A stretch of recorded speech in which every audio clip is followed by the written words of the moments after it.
Good Tuesday morning. The Giants lose to the Cowboys on Monday Night Football. A frustrating loss anytime you lose at home to the Dallas Cowboys, especially when you're talking about a national TV game and you got them at home and it's a whiteout. You're 2-0 is certainly frustrating.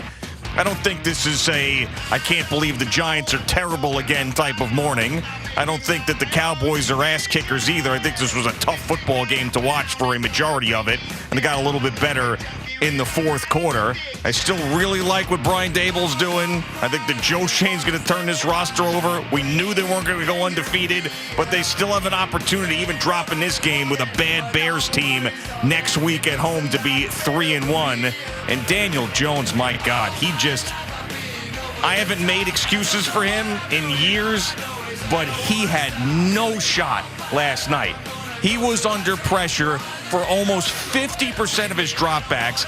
Dexter Lawrence was toying with Evan Neal all night long. He was running for his life. So this isn't a Daniel Jones stinks type of morning, but God, I'm sorry. I'm sorry, Al. Last night, you have to acknowledge it. You have to. Good morning, Boomer. How are you? Hey, good morning there, Jay. I will say that, the offensive line is a work in progress, man. And Evan Neal had a rough night last night. There's no question about that. I think 24 out of 42 dropbacks, he was under some sort of duress or some sort of pressure.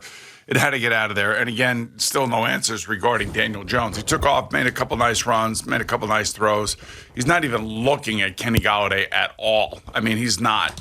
I mean, there are a couple times where I was trying to watch whether or not he was going to look at him. And, I mean, he doesn't even look at him. I mean, if I'm Kenny Gallade, I got to be really, really frustrated because I'm not – even though he drops a big pass and he has a reception that's called back because of an idiotic – pass interference call on Sterling Shepard, which is incidental contact. And we saw that twice this weekend in NFL games. I can't remember the games. I was trying to think. It wasn't the Jet game, was it? It may have been the Jet game. Yeah. It might have been. There was another one, too. And these are incidental contacts down the field where the receiver's trying to get somewhere. There's a defensive back that's following another receiver, and they run into each other. And it's not like that wide receiver like last night. Sterling Shepard wasn't looking to run into Trayvon Diggs. He wasn't. And, it was a big play in the game. It was going to be a 24-yard gain. It was going to be Kenny Gallade's first catch of the game. Maybe he gets into the game a little bit. It was a little bit of a helter-skelter play by Daniel Jones. But, here's the problem with the Giants. And, again, it goes back to, first of all, Kayvon Thibodeau was invisible. Yeah, really did nothing. Tip one pass, that was it. Really did nothing. It's his first game. He's got to get used to it. Evan Neal has got to work on his feet. He's got to work on his angles. He's got to understand what he's trying to do. And Daniel Jones can help some. There's sometimes you got to plant that back foot. You got to climb in the pocket. He tried to do most of that last night, but one of those sacks he was completely oblivious to it. And then another sack. There was a guy coming off the right side, and you could see the offensive line didn't turn out to get him when they were there responsible to get him. But again, Daniel Jones had no awareness that there was a guy coming unblocked, even though he thought he was going to be blocked.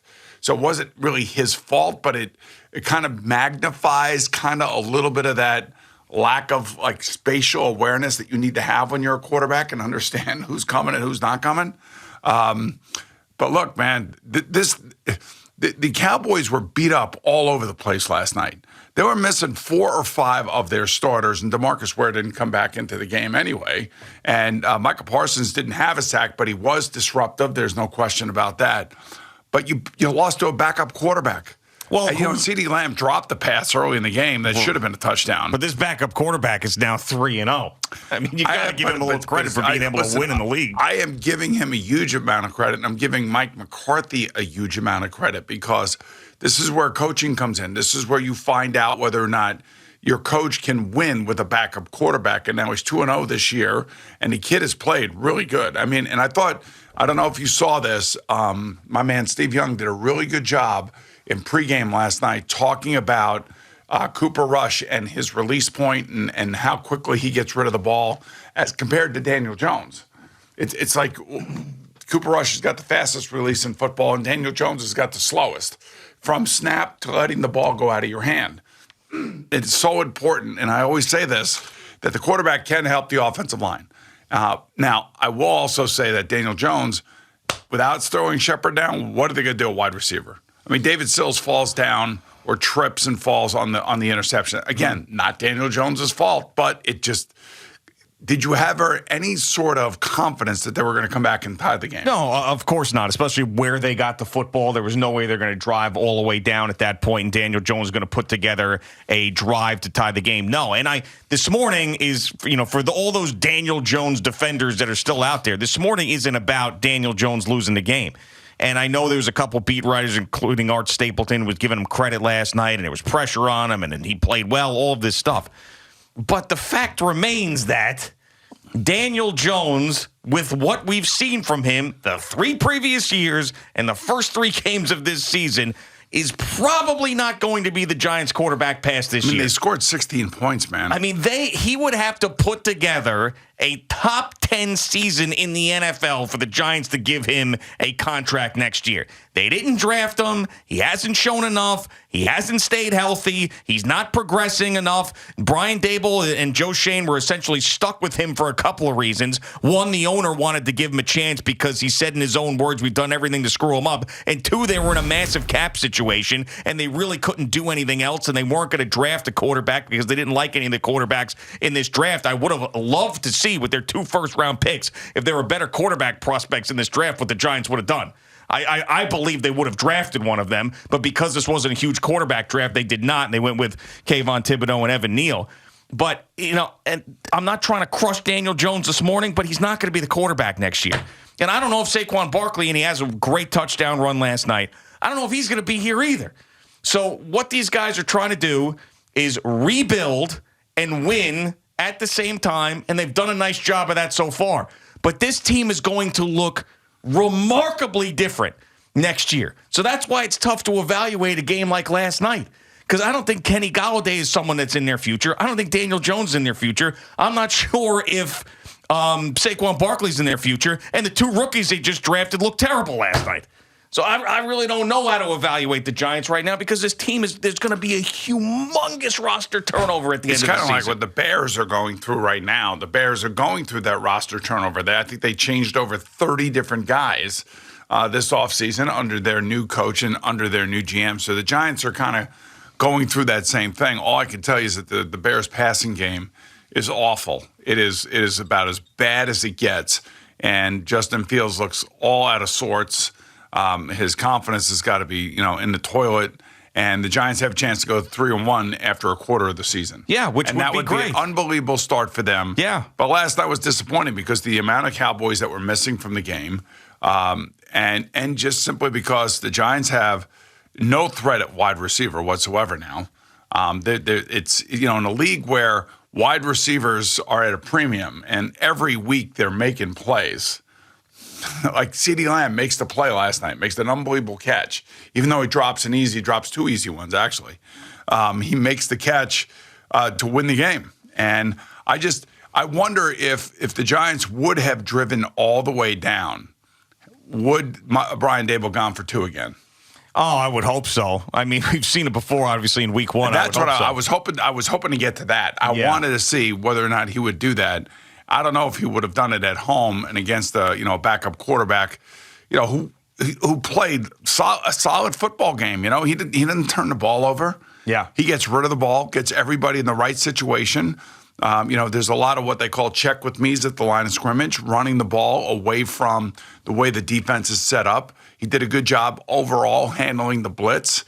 A couple times, Wink Martindale, there was the 3rd and 16. And they pitched the ball, I think, to Zeke Elliott, and he ran down the sideline for about 20 yards. And that's where the defensive coach has got to back off a little bit. You can't just keep sending everybody. Obviously, somebody, maybe it might have been Julian Love, I'm not sure, but somebody on the right side of the defense, the left side of the offense, did not keep contained. Went inside, got pushed down by CeeDee Lamb, and out comes Ezekiel Elliott. And those are plays that should never happen in the NFL. With all the speed that you have on the field, you don't have to be overly aggressive. And that's where the overly aggressive Wink Martindale basically, allowed the Cowboys to run a play that should have never gotten a first down. And I'm thinking to myself, this must have been something that Mike McCarthy and his coaching staff had seen on tape already. So they called a play on third down, and they end up getting the first down after that. But I look, it's a team that's building. It's going to be reformulated, as you I think aptly and accurately have pointed out, since Joe Shane and Brian Daboll got here, and this was just another typical giant, low-scoring, slug it out offensive game where the offensive line gets overwhelmed, the quarterback's running around, and they're not making any plays down the field that resemble anything that we see with the far majority of NFL teams. Right? They got no presence at tight end. Right. They just lost their best wide receiver. I don't know what Kadarius Toney's doing. Kenny Galladay's got to be really, really frustrated. Well, I mean, you mentioned the wide receiver and no wide receiver to speak of. There are two guys on the roster that are capable. One was their biggest free agent signing last offseason, not this past one, but the previous one under Dave Gettleman. Another one was a first-round pick. So both of those guys have to figure it out. And I know that Brian Daboll's not just going to throw them in there for the sake of throwing them in there, because you got to earn your playing time under this new head coach. But both those guys are there, and they should be more productive than they are. I was trying to follow Daniel last night and watch a couple times if I could see whether or not he was even looking towards Kenny Galladay. And, early on in the game, there was a couple, Kenny Galladay was on the left side, and he was running a couple out patterns. Or comebacks, whatever you want to call them. And Daniel wasn't even looking at him, and it was one-on-one. And, it's going to take a good throw, and it's going to take a really good catch. But they have no synchronicity. Is that what they're just? He's not even looking at him. I don't even know. Is that because he's like the third option in the read because Brian Daboll and Mike Kafka want no part of Kenny Galladay? No, is that the reason why? No, that's not true. I mean, you get out there, you read the defense, and, just because a certain play is called. Now, remember, my final year in Cincinnati, we had a lot of young, really good wide receivers. But they were kind of lost. And they were lost because the previous quarterback, Jeff Blake, and Carl Pickens had such a tight bond with each other that Jeff would throw the ball to Carl no matter what the coverage was, knowing that Carl would most likely come down with it. And, and that's something that, you develop over the years with somebody that you're close with and somebody that you trust on the field. And I remember Jeff got hurt, and then Carl got hurt. And I was in a meeting with our wide receivers, and we were going over tape and everything. And I said to each guy, I said, if I call 78X hook, and you're the flanker, and you don't hear your name called, you better run your damn route. Because if this guy is covered, I'm coming back.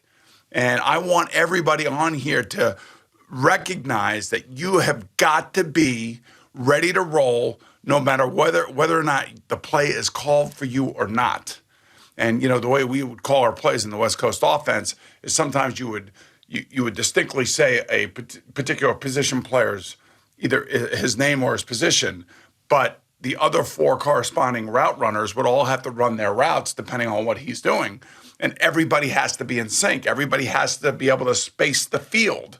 And then the quarterback has got to go through his progressions quickly and kind of decide, like in a moment's notice, where you're going with the football. So I would call 78X hook, let's say. I would look to my left because that's where my X receiver is. I'd see two guys running towards him, immediately drop him, come all the way back across the formation and find my flanker, the Z position, Darnay Scott. And I'll never forget hitting Darnay Scott on one of these plays and him coming back with his big smile going, this is unbelievable, not realizing that he could actually get the ball in one of these particular plays where his number wasn't called in the huddle. And I said, this is the way it's supposed to work. You're supposed to go through your progressions quickly. So if I get up there and I see that there's one-on-one out there with Kenny Galladay, if I trust that guy and I believe in that guy, I'm going to that guy. Yeah, it's going to be fascinating to see how Brian Daboll handles these two guys. Kenny Galladay and Kadarius Toney, now with Sterling Shepard out for the year, you would imagine, with this crazy non-contact injury last night. And you feel terrible for him battling back after the torn Achilles last year. He gets carted off last night. It's probably an ACL. And how many guys are going to go down? I mean, we've seen a lot of teams, visiting teams, cart guys off that field. Yeah. Is there another field in the NFL that gets guys carted off as much as this field? It doesn't seem like it. I mean, we're here. We see it a lot. So I don't know, but it feels like the MetLife Stadium turf is probably the worst when it comes to injuries. I don't know what it is. I don't know. I don't know if it's the turf itself or the way that the ground underneath the turf is. I don't know what it is. But now, you said they were thinking about going back to grass at some point? I think they're going to go back to grass, at some point. But I don't know. This is just another injury. Another guy carted off. And the turf had to play a part in this one. It just had to. If you watch the injury, there's no other explanation. There's no contact. I know. Yeah. I mean, but he's just jogging too. It's not like he's making a cut. He's jogging straight. It's crazy. I don't know if it's the shoes in the turf. I have no idea what the reason is. I know the guys that are listening to us that run the stadium, that put the stuff in and everything are probably like, it's not the turf. It's not there. Well, it's something. Right. It's happened too many times. Way too many times. I mean, the San Francisco 49ers lost like half their team on that turf one. And when Kyle Shanahan went off, guess what? He got a call from the commissioner. Hey, Kyle, shut the hell up. Right. Don't be getting after the turf or the field or any of that stuff. We can't do that. We can't have that. This stadium costs, $1 billion. Yeah. It's $1 billion for what? That stadium stinks. I mean, that's really one of the worst in the NFL. It's got no feel to it. I'll tell you, it's going to be really interesting. I'm going to say this. In 2025, I think the Jets can get out of their lease there. And I wonder that if, Woody Johnson ever has the inkling to sell, he could sell the team and whoever the new owner is, build a new stadium in New York somewhere. That would be great. 2025? The problem is that facility that the Jets have out there in Florent Park is ridiculous. How nice it is. Yeah. I mean, they're not going to be leaving there anytime soon. I don't see that happening unless they, change that into something else. Unless, maybe the college over there uses it. But I don't know. If you're spending $6 billion for a football team, does that really matter? No, probably not. Thank you for watching. Please like, comment, and subscribe. And don't forget to hit the red bell so you're notified when we have new content.